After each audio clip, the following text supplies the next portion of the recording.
Welcome to the Mike on Much podcast. I am your host, Mike Veerman. I'm here with my friend and trusty producer, Max Kerman. Hey, how's it going? Also here with pop culture aficionado, Shane Cunningham. Hey. So we are recording this on a Monday evening, and a lot has gone on in the last 24 hours. On Sunday night in Las Vegas, a shooter from a hotel window. People know, probably. You know, we're not telling you anything you don't know. It's everywhere. And it's seemingly more frequent. And this, it's the largest mass shooting in American history. And as someone pointed out, a tweet by Anthony Jeselnik of all people, until the next one. Yeah. And everyone knows the story. There's a bunch of people attending a country music concert, all sort of packed in, and he just unloaded with automatic rifles. Yeah, this is what makes waking up really hard, because people just, the first thing anybody does is just check their phone and go on Twitter. And then if there's anything trending that shouldn't be trending, then, your stomach just sinks. I remember finding out about Gord Downie that way. Mm-hmm. It's like, why is Gord Downie trending right now on Twitter? And of course, it was terrible news. And then, but this morning, actually, Lauren was getting up early to go to school. And she said, oh, there's been a mass shooting in Vegas at a concert. And I was like, but she didn't really have any other details yet. And I was like, oh God, is that like because I think there's a Life is Beautiful music festival, which is sort of like an indie rock festival, which I know we've tried to get before. And I was like, oh, I wonder if that was the festival, because I think it's around this time of year. I could be totally wrong. It turned out it was a Jason Aldean concert. He's a big country star. But yeah, just heartbreaking, obviously. And then the next thing you think of is, who is the shooter? And at least in my mind, and this is going to maybe sound bad, but it's like, I was like, oh, I really hope it's not a Muslim guy. Well, it's interesting you say that, because I had a similar experience where Danica, she gets up before me and I wake up and she's like, oh, somebody shot up Vegas last night. It's happening again. I'm like, oh my God. And because we're in such politically charged times, and because, people are going to jump to conclusions, and there's already this sort of very partisan swell of groupthink and reinforcing narratives and stereotypes that immediately go, oh, is this an act of terrorism? And is it going to be somebody that, people can point to and say, see, like, it's an issue? And it's such a weird time to sort of like be absorbing these things, because it fractures what maybe the focus should be, or like sort of civil discourse in the conversation. Like immediately, oh, don't politicize it by talking about gun control. And, it's not an act of terrorism because it's not somebody that's, a person of color. Exactly. And so all of these thoughts kind of swirl around, and because literally this happens now every fucking 3 weeks, it feels like, we all go into the same routine. It becomes predictable.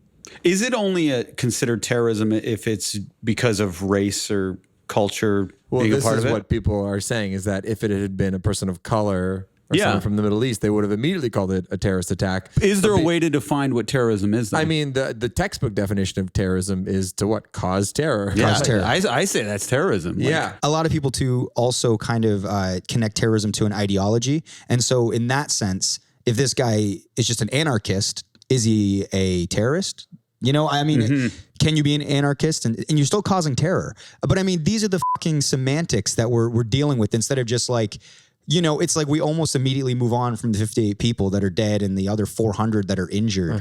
You know what I mean? Like, it's just like, I don't know. Are you guys becoming desensitized, where it's like my mind is going more than my heart when these things happen now? Well, when I woke up, I didn't know anything about it really. And then on Dan Blazarian's Instagram, it's him and Steve Aoki kind of working out, having fun, playing in a pool.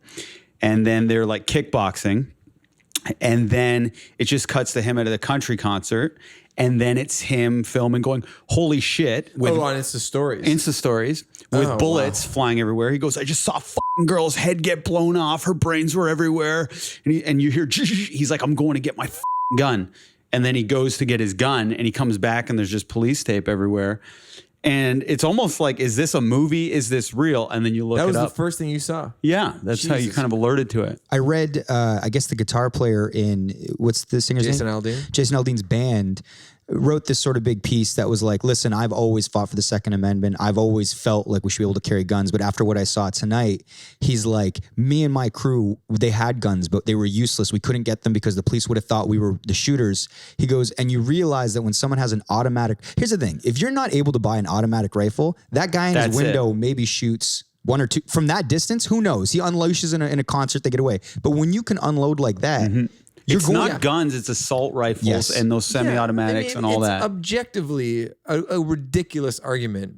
Not to everybody, though. No, but objectively speaking, look at the numbers. Like, look at the way U.S. citizens can buy guns and the way it's part of their culture and how pervasive that is. So why does the argument work? Is it just big money? Is it lobbyists? Yeah, it's big money. It's lobbyists. It's an ideology. That they're selling that is cemented by big money and lobbyists, right? So it's like, it's not to say that this was created out of thin air. Like, the idea of America is based on liberty and these 10 commandments or however many there are, but like one of them is the right to bear arms. What I like to call them commandments. It's religion for some people. No, I specifically said commandments because it does feel like a religion, and that is real and that is historical fact. But the way partisan politics has sort of taken over the lives of so many of these people, and that is through advertising, and that is through groupthink.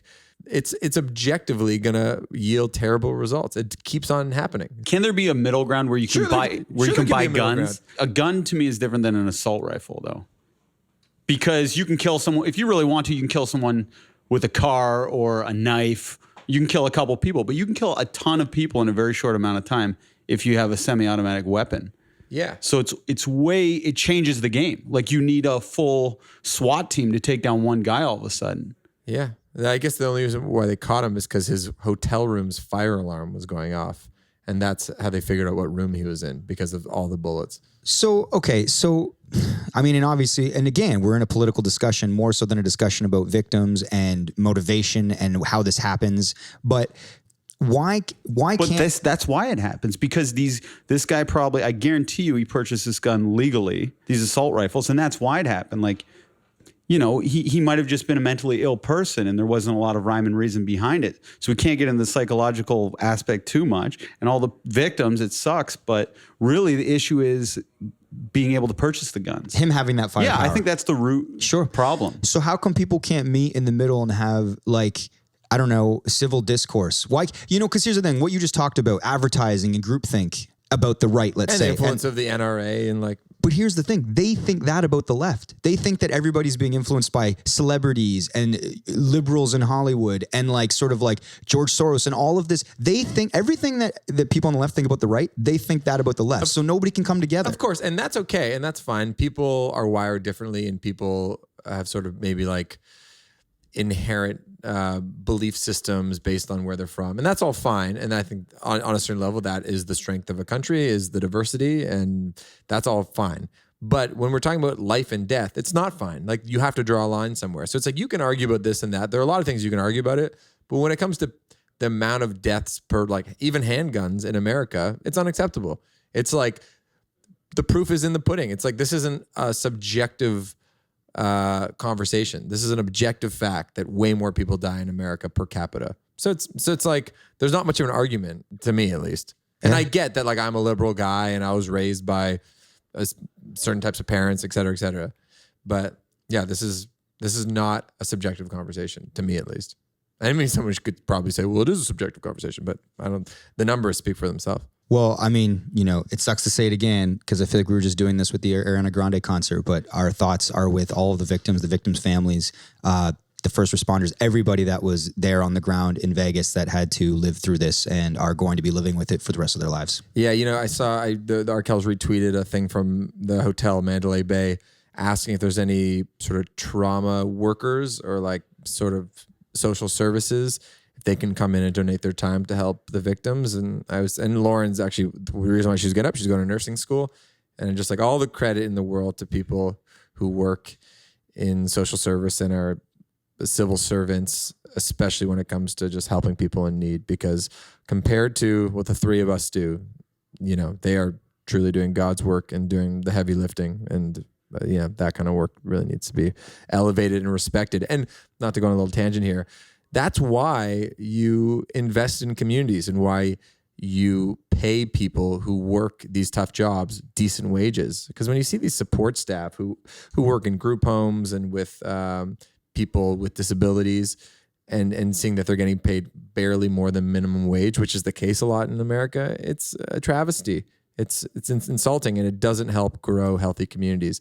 So more respect to people who work in that line of work. I say that as the son of a social worker and high school teacher. I agree. Anyway, on to the next piece of shitty news. So the day keeps getting worse. We just found out within the last hour that Tom Petty has passed away.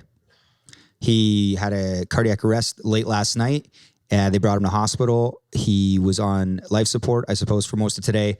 And then ultimately, it did not look like he was going to regain consciousness or be able to carry on. So they pulled the plug. And so Tom Petty is no longer around. R.I.P. And yeah, I just saw him live in concert. We had a whole episode dedicated to Tom Petty versus Bruce Springsteen. Yeah. It's pretty wild to think because he seemed to be in pretty good shape a couple months ago. He's only 66 years old, and you think of Tom Petty in the sort of same realm as, the Stones or the Beatles, who are much older. They're all in their mid 70s now. He's definitely a generation later. Like how old's Bruce? Bruce is 65. He's around the same. Like they both kind of became very popular in the 80s. Like I'd say they're more 80s acts than I think Damn the Torpedoes is 79, which is like his big breakout record. I think his first solo record was 77. I was in the guitar store at Steve's waiting to do this podcast with you, and I could overhear the staff talking, going, do we have to close down the store? Like, should we just close the store down for the day? Really? Out of respect. I think they're like half joking, but I was like, that wouldn't be out of place. No. Yeah. Out of all the legends that have died recently, he's the one that hits home, I think, the most for me personally, just in terms of his qualities as a songwriter. In what sense? Just like who's I guess Prince and Bowie. You know what? Never mind. We've lost a bunch of really good ones. I thought you meant personally in the way you write music and sort of like structure and sort of tone or. Yeah. Well, what I took for him as a songwriter is that he's a really simple writer. He doesn't he's really good. Gets to the point lyrically. It's like they all feel amazing to sing, and there's nothing confusing about it. But doing that is the hardest possible thing as a writer of pop songs, which he is like, how do you write something that is like 3 words and that mixed with the right melody and chords is the most impactful thing? I won't back down. I won't back down. To distill that idea, even in writing copy, we talk about this all the time. Yeah. It's like, boil it down. You know what I mean? I'm free falling. Yes, I'm free falling. We know what he's saying. Yeah. Boom. It's like, what are the other ones? All of his songs are like that. Yep. I only know those 2, but yeah. Well, Running Down a Dream. I'm running down a dream. There's more. What's the one where he's dressed as Alice in Wonderland? Or it's like he's in that. That's a good song. Yeah, that's. I don't come around here no more. Yeah. I got the melody wrong. Learning to fly. That's another Petty song. We're not gonna do the. We did this a couple weeks ago. Yeah. Well, he's been on a couple. We talked about him on a couple of pods. I mean, and again, it's surprising and it's shocking. And if this happened 10 years from now, would it be sad still? Like, is this something that would always be sad? I think for people. Anybody that you've grown up with, that's just kind of part of the fabric of pop culture. Everybody knows Tom Petty songs, Anytime somebody like that passed away, people are going to have a personal connection. They're going to go, oh man, the first date I went on, I was making out to a Tom Petty song, or however they connect to it over the sort of, story of their life. It will be sad for people. But I think there's definitely... Maybe not all loss is created equal in the sense that if you've lived a long, full life, then it's like, it's sad to die at 80, but it was a good run. Yeah, the loss is heightened, I think, if the younger they get. Hef just died. Did that affect you at all? No. Not one bit. Not one bit. So, obviously, we started off a very grim note. With a lot. So, our hearts are with everybody in Las Vegas, and we're obviously very sad to lose Tom Petty, who gave us all a bunch of great songs and memories. But yeah, what else is going on, fellas? Well, let's pick it up. We got to witness you host the Letterkenny table read. Oh, right. I did. Yeah. It's Just for Laughs. Yeah. At the TIFF Lightbox. That's what I meant to say. Yeah. That seemed like you had a little bit less heavy lifting than you might have thought you would have had to do. I prepped for more heavy lifting, but then so for our listeners, and some of them came out, our friend and listener, Julie, who drove down with her husband from Collingwood to check out the show. It was cool getting to meet her and him. So I did do a little bit less heavy lifting. So I prepped for more, but they were for the first time ever doing a table read of one of their episodes, like a live script reading. And so I introduced the whole cast. I kind of hyped the crowd as the host. I come out, and then you look very host-like, by the way. I wanted to say your hair looked cool, the glasses. Oh, put on a suit. You're hosting the Late Show. It's good. Baby steps. So I ended up, bringing the cast out. They do the table read. I go and sit beside webmaster Dan, and we take in the sort of table read. You guys both came out. Shane, of course. Max, I appreciate, and Ash as well, which was nice for you guys to support the endeavor. And again, like we say this all the time, but like Jared and the rest of that cast, Nate, like K-Drev, Michelle, they're so great, and everybody else, like they're so cool to like kind of like just be around with and sort of collaborate with, like in the green room before, and then you come out. They do their table read, and then it's time for me to do questions. We're also throwing to a clip later. So I've got like my order of business. And how many questions did you have prepared? I had 4. Like 4 built in, because I knew I had to, there was like 11.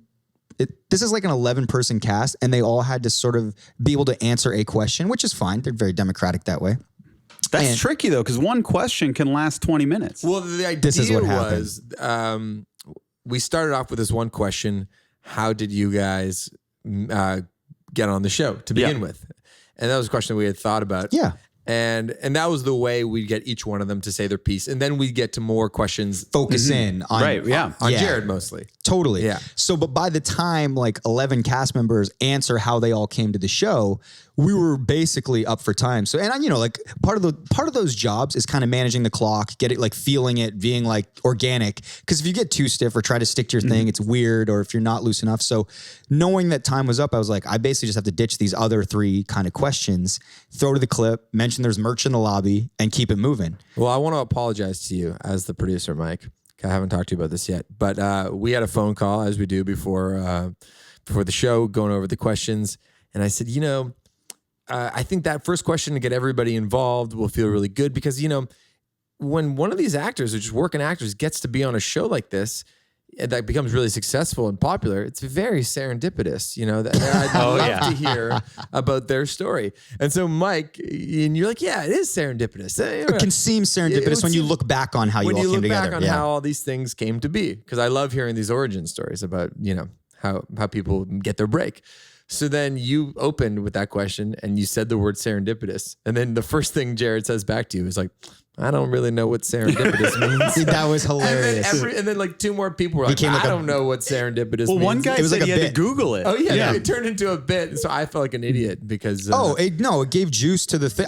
The minute Jared jumped on that, I was thrilled, because I'm like, at least this will be entertaining. Because that's all for that theater full of people, it's like some stuff can become sort of long-winded, and it's like little moments like that are the stuff that stands out where you genuinely have laughs. Went with it, yeah. Well, they all turned that question into a very funny answer. I was not expecting it to yield such good results. Like I was laughing my ass off. I was like pushing you, and we were like slapping each other. The hockey guys, they're great. Oh my god, the guy with the long hair. What's his name? I don't know, but he's awesome. Dylan Playfair, I think. Dylan Playfair. That guy was hilarious in the way he told his origin story, which is the best, my favorite kind of comedy. Yeah, he just kept on going with his answer, but it was cool. Like I loved. That question ended up being great, because there's like 3 or 4 that just like kind of simple auditions. My agent called me and got onto the show. Yeah, but there's a bunch that are like, oh, I did something. I played on a hockey team with Jared, or it was cool. I loved hearing that inside baseball stuff. Yeah, it was great, and I love doing it. So thanks to Sarah MacLachlan for thinking about us and getting and us up there. And shouts to Jared for giving us a huge shout at the end of the thing. He did. He went out of his way to be kind. So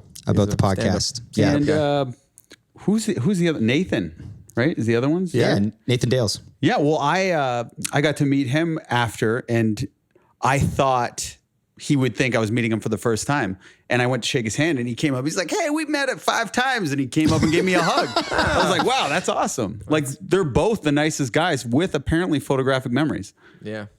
They're great. Yeah. Yeah. I ended up partying with Nathan Dale's like. I wanted to ask you about that. Man. It was great times. Like you went to most of the Berbiglia cast. and then I went to Berbiglia and then I went back, had a few drinks because Sarah McLaren still had the tab open, if we're being honest. and then we like took it to the bar and we bar hopped and it was great. Wow. And like, like Nate was rolling in with like jugs of beer and like, we ended up at this place with bottle service. Like, is he getting recognized everywhere? Everyone was pretty insular. You know what I mean? It wasn't like people were like coming up. So it was like the whole gang kind of stuck together and they were like the funnest people to party with because they party like us, man. Did they get drunk? Yeah. Wow. How many drinks? We were bar hopping. I'm so curious. Well, come out with us next time. I know you're not drinking, but you come hang. Yeah, maybe next year. But anyway, so we want to thank them for having us, and it was a great time. Would you say you're buds with them now? Like, did you exchange numbers? Oh no, I wasn't gonna be like, give me your digits, man. Let's. What are you gonna be? You know, he's in Toronto now too, Nate. You said, but I'm not like I'm not that guy that's gonna be like hitting people up to hang. It's like. I got the champagne boys. Yeah, right. There you go. There's only so many social hours in the day. Yeah. That's what my wife says all the time. So thanks so much again to Letterkenny guys. That was a great time. Guys, today on the show, we got actor Kyle MacLachlan. It's huge. Of Dune fame, Twin Peaks fame. Portlandia fame. That's right. Sex in the City fame. Blue Velvet, I think is the best movie. Blue Velvet fame. Showgirls fame. The guy is a legend. He's somebody that people are very excited to listen to. I know when we posted on the socials that we were interviewing him, Maxie, people were like, "Oh my God, Agent Dale Cooper," and sort of responding to us. It was cool.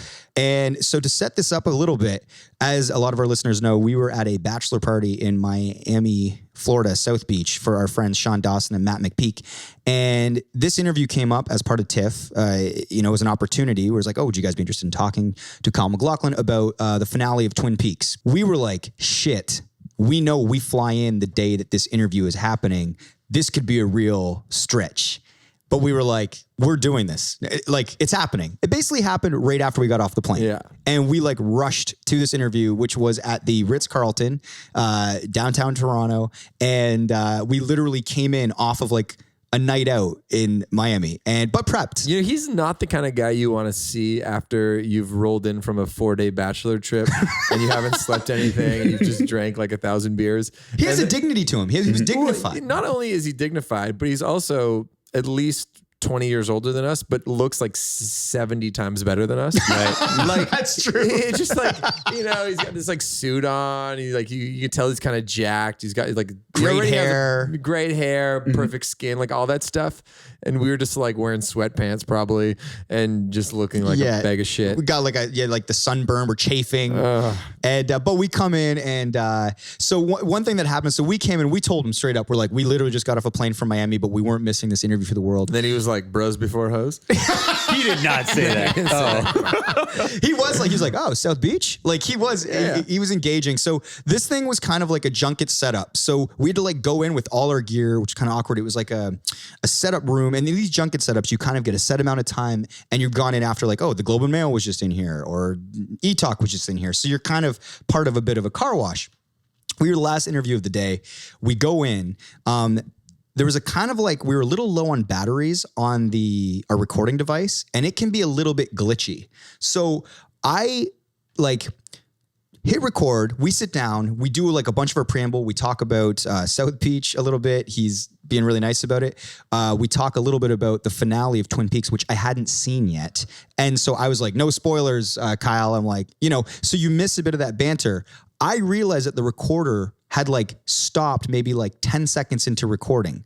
So I panic, started again. It stops again. I'm now like sweating because in this situation, I don't want to let him know that I'm uncomfortable because Max and I are there and we're building a rapport and it's very calm in there. You want the flow to be good. Yes. Yeah. So, but in my brain, it's like a hellstorm and I'm going, what am I going to do if this thing goes off one more time? And I said, if this recorder goes off, so I'm watching it, right? I got my earphones in. I'm like, if this goes off one more time, fuck it.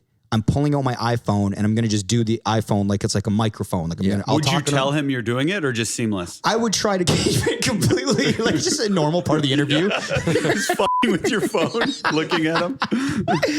Well, no. I was going to hold the iPhone like a microphone. So I'd be like, Kyle, when you worked with David Lynch and then, hold it up to his mouth. So anyway, it held the third time. And so that's where you're going to hear it from. It's basically like, right as we're talking about David Lynch, that's where we jump in. But he talks about so many sort of fascinating things. He talks a lot about Twin Peaks, what it means to people, what it means to him, what it's like to work with David Lynch, what he hopes people sort of like take away from that show going forward, meeting his wife, Sex in the City, all sorts of stuff. So I think it's a really great interview for anyone who wants to. Yeah, this is a top 5 guest. This is huge. You're a big Twin Peaks fan, right, Shane? Of course. And I love Blue Velvet. It's one of my favorite movies. It's amazing. Do you guys want to get to Kyle MacLachlan? Let's do it.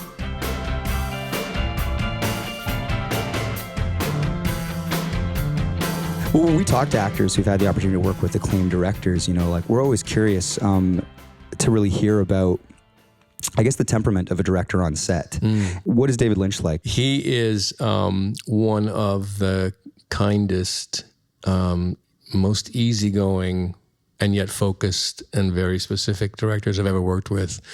The whole environment is one of a creative joy, and just you can't have a better feeling for actors, as actors, in which to create than the one that he brings with him. Well, we talked to Richard Linklater, and he seemed. Have you ever worked with Richard Linklater? No, I haven't. But he seemed to be a really like emotionally available kind of person, like a very laid back, and I play in a band, and there's a lot of stories about producers of records who maybe are like super intense and made the band do 1,000 different takes, but you realize a lot of the good ones are actually just really good to be around and encouraging and nurturing of the talent they're working with. It brings out the best in people. Certainly of a creative person, I think, to sort of people work differently. You know what I mean? Oliver Stone works in a certain way. David Lynch works in a different way. And David is much more about just creating this environment in which creativity can flourish, and people are allowed to experience and feel these things. Yeah, absolutely. Well, I mean, it's interesting. Like, it's almost like the old company mentality of actors and theater. And it's like, do you want to sort of develop like this familial sort of feeling on set?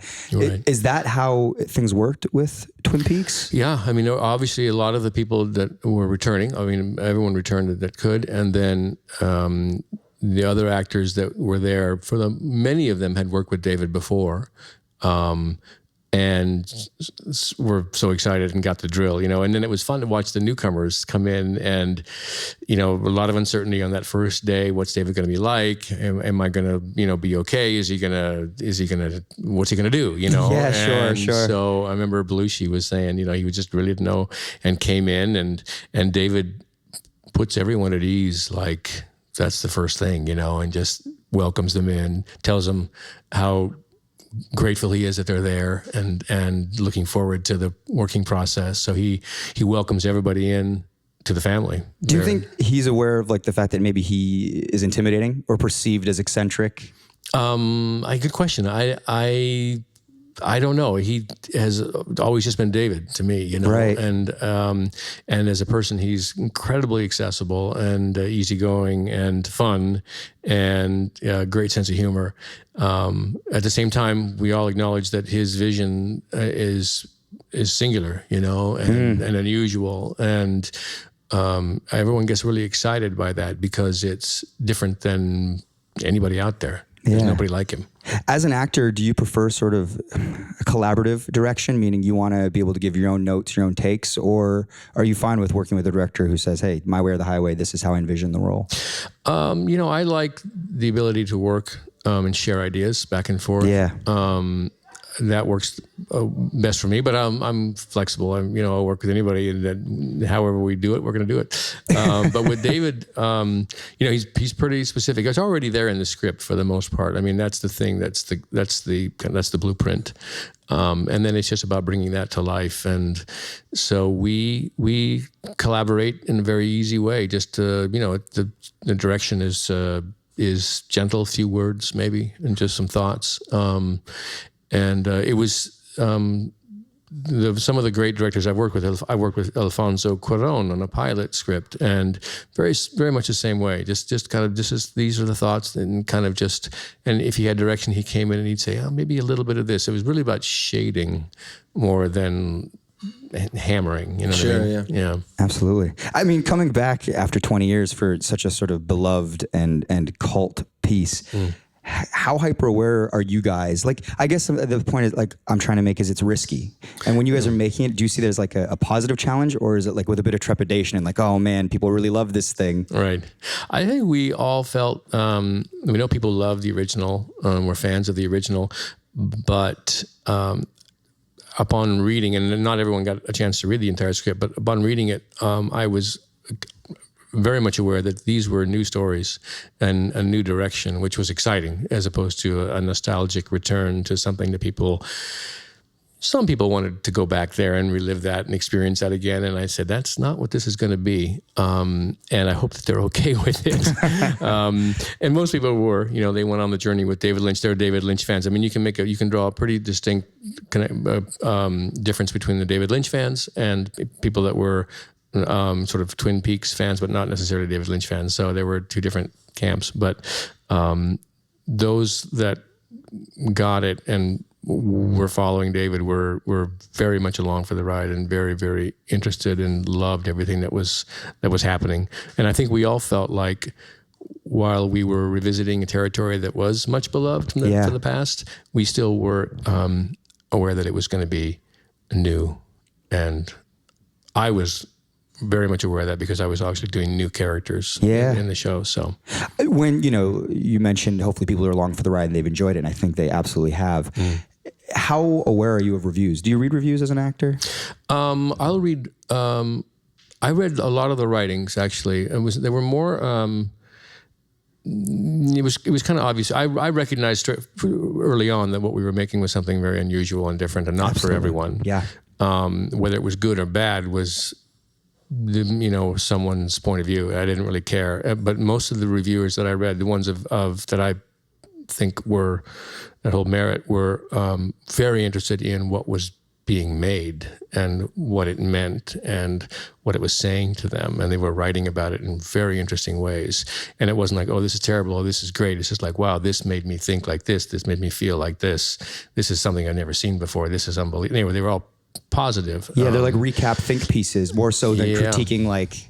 Yeah. Whether, this part of it fell down, this didn't. It's like, no, we're just looking at it like this, like an artist's, I don't know,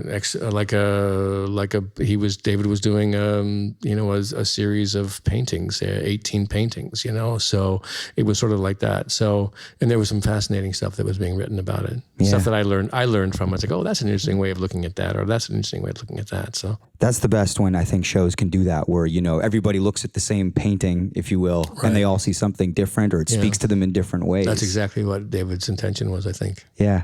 Max is a huge fan of Portlandia. It's true. Awesome. That's my actual introduction. No, I mean, I've seen you in many other films, but that's the first thing that sticks out. Yeah. So how does that come about? How do you get to know? That was crazy. That was a call from Fred Armisen, and the first two is Fred Armisen, Carrie Brownstein, and Andrew Singer, who's a producer, and John Kreisel was the director. So they reached out to me and said they were doing a sketch show called Portlandia in Portland, and they wanted me to play the mayor. And I said, okay, but am I the mayor or what am I? I didn't really know what it was. They were trying to explain it to me, and I wasn't getting it.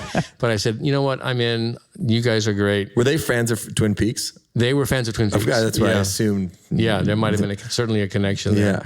And I think they knew that because I'm up for different experiences. So this seemed like something kind of fun, and I'd never done that kind of show before because it was, when we started, it was improv based. I mean, there were just ideas, and we ran with them, and that's how we started. That's how it started. And I was like, okay, sure. And then the mayor kind of just sort of sprung to life. So are you riffing in some of those scenes? A lot of those, yeah. Really? Yeah. Not so much later. Like we just finished season 8, and a lot of that is scripted. It became more scripted as it went along, just out of necessity. Sure. But the first 3, 4, 5 years even, there were some scenes that were written. My favorite one is when my very, very first day, I have a 3-page monologue that I've been working on, and I've tried to remember, and I've pretty much got it down, It's like, and this was a lot of work.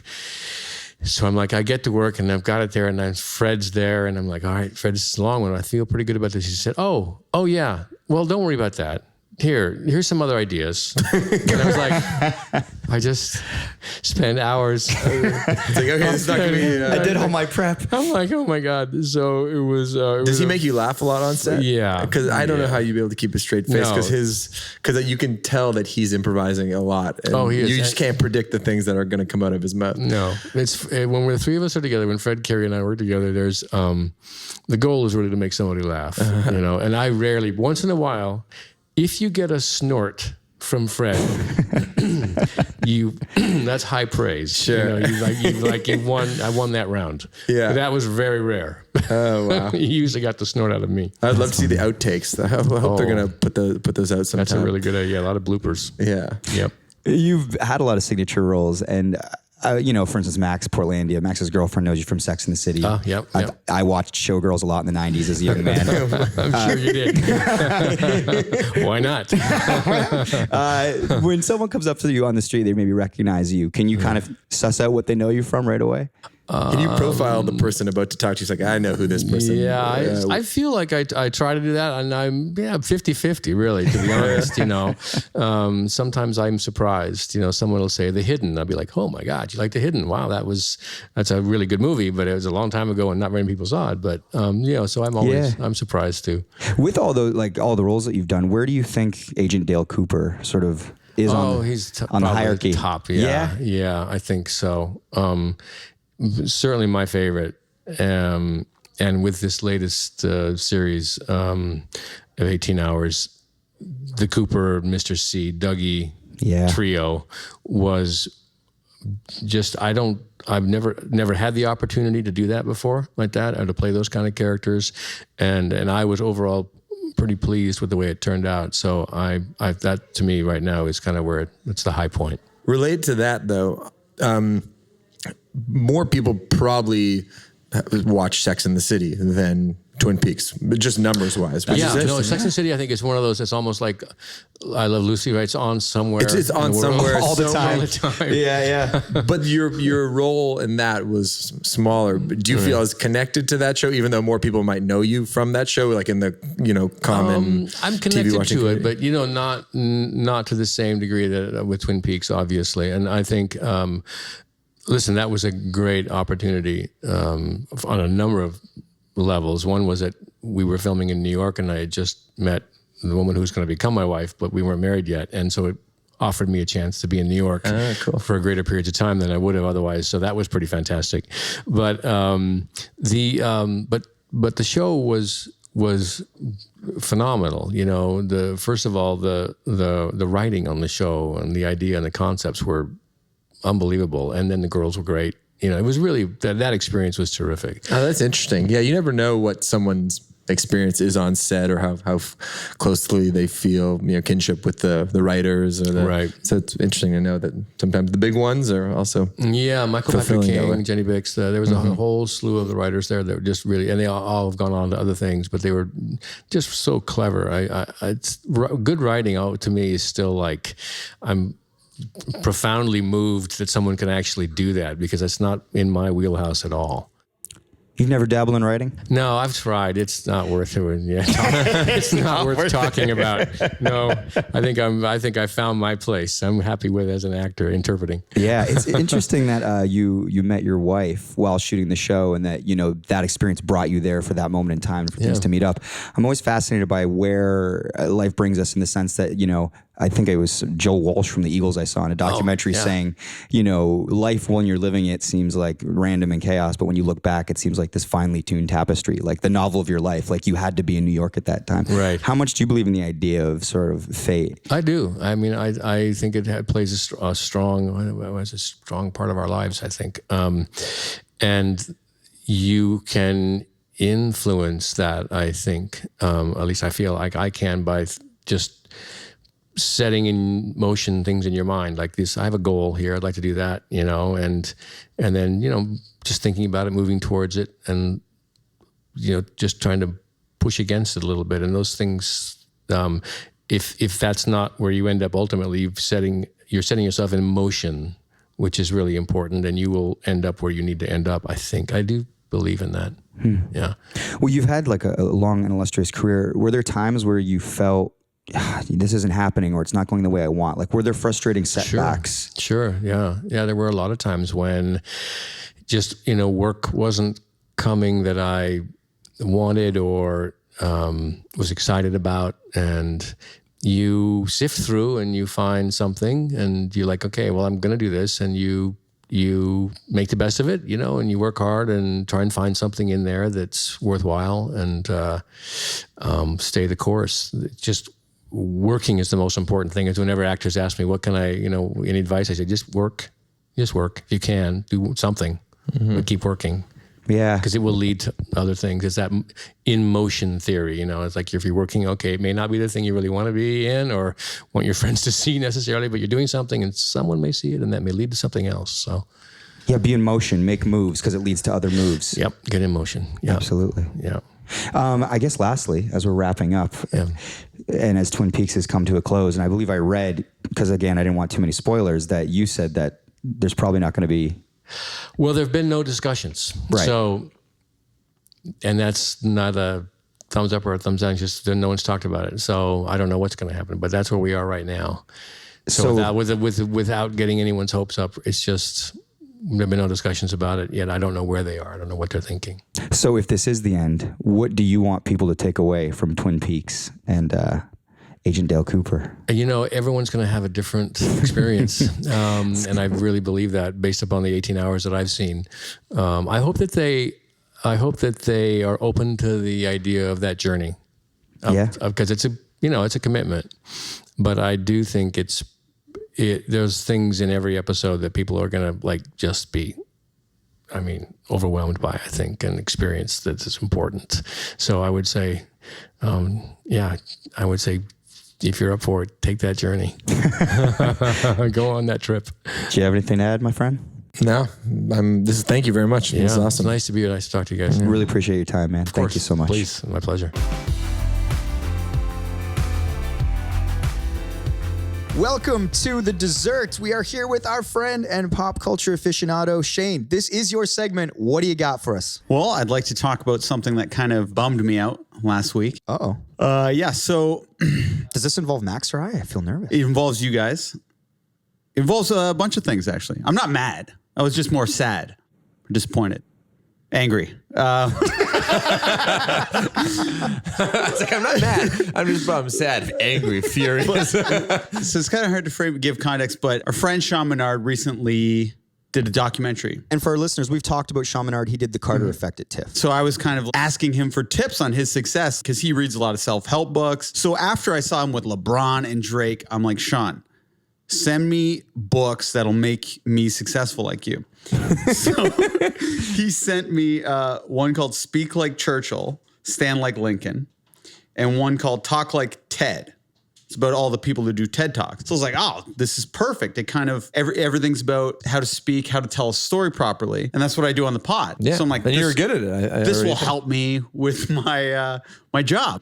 Now that I have a baby on the way, I'm more paranoid about being laid off. I'm not drinking. Maybe the stories are going to drive anything. Could the pod lay me off? So last week, I got really paranoid that I was just a bore, right? So I planned the dessert so hard. I bought this book brand new just recently, and I started just to show you guys, but there's 6 pages of notes. Yeah. There.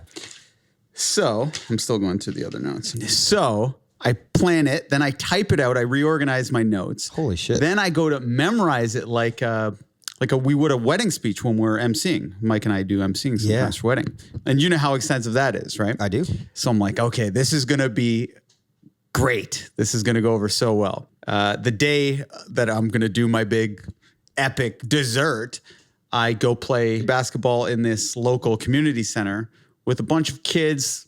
They're not high school age. Maybe they're 19, 20. But they don't really respect me all the time on the court.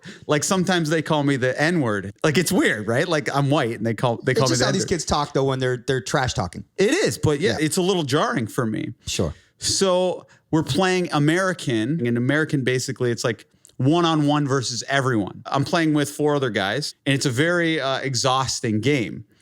So if you have the ball, you can't. And pass I've it to been anybody. berated like this entire day, and these guys have beaten me. Do you talk trash back to them? Absolutely not. I don't talk trash. That's not my game. I can get mad. I can say, "Don't you call me the N-word," but I don't talk trash. I try not to.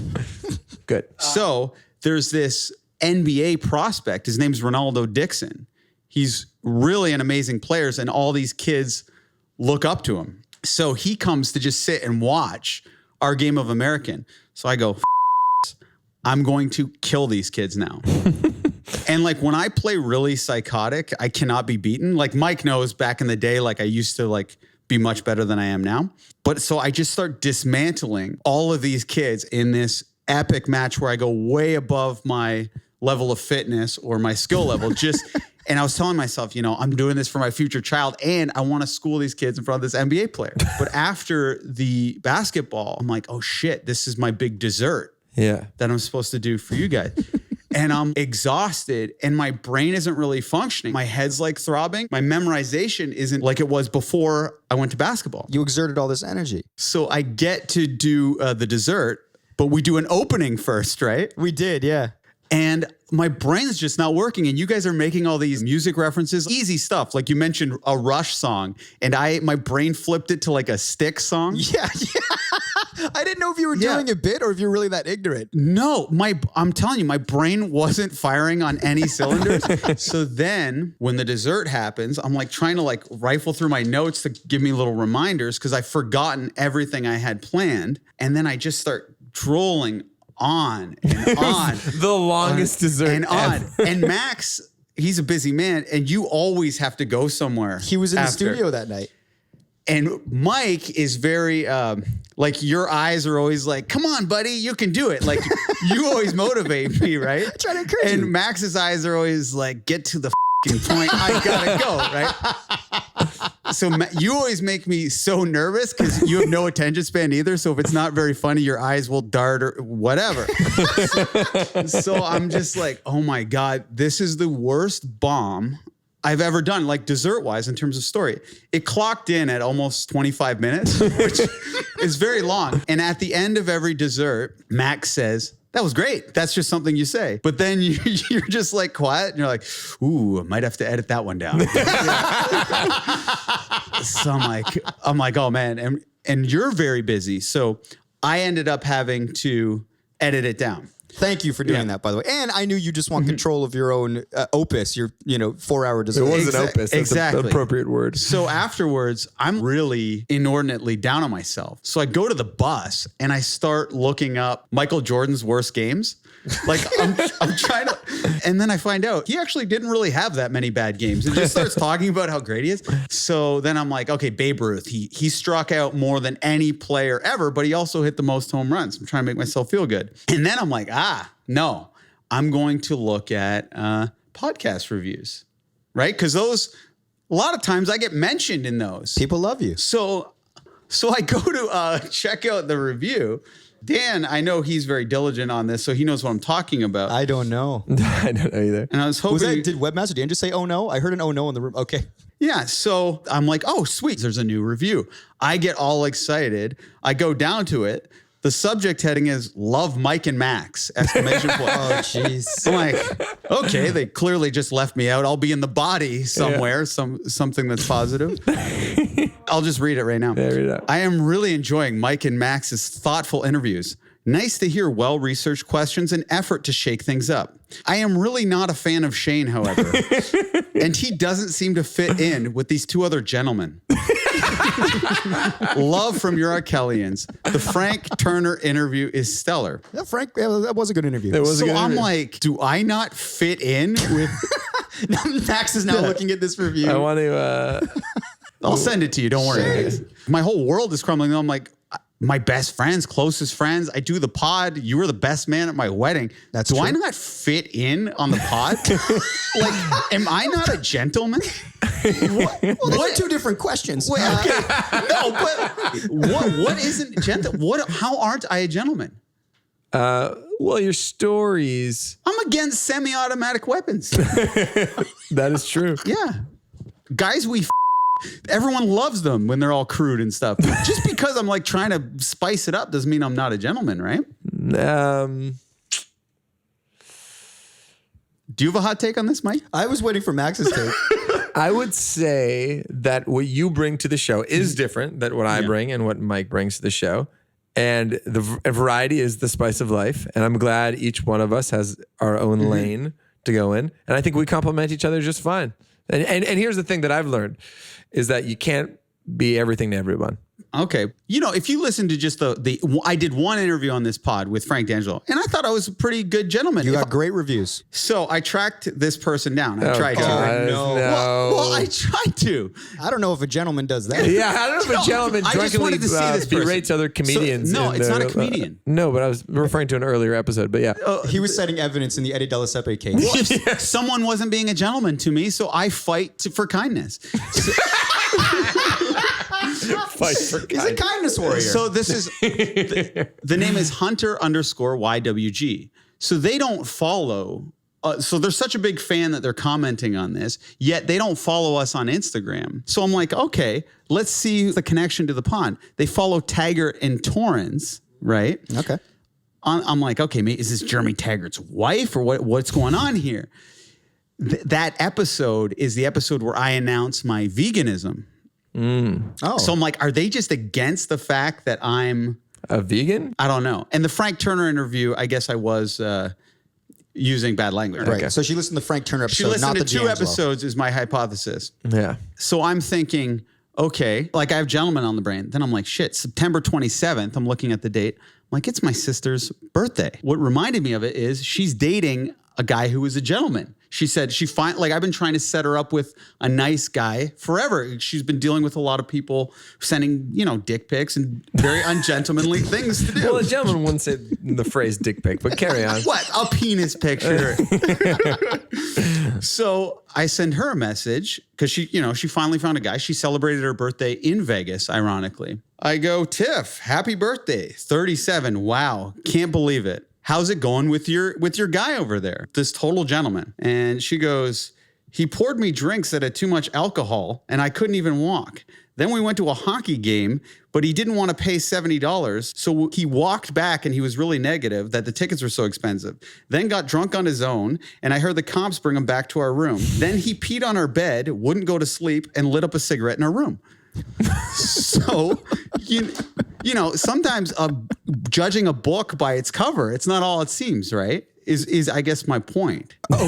So this guy's considered a gentleman. He's a nightmare. He was a gentleman, but if he was on a pod, he might seem very nice. Yeah. But in real life, not so much.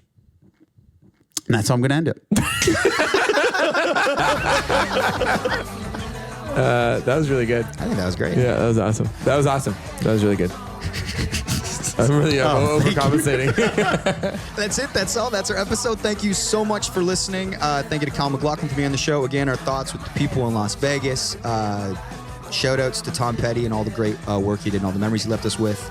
You can follow us at Micah Much on Instagram and Twitter.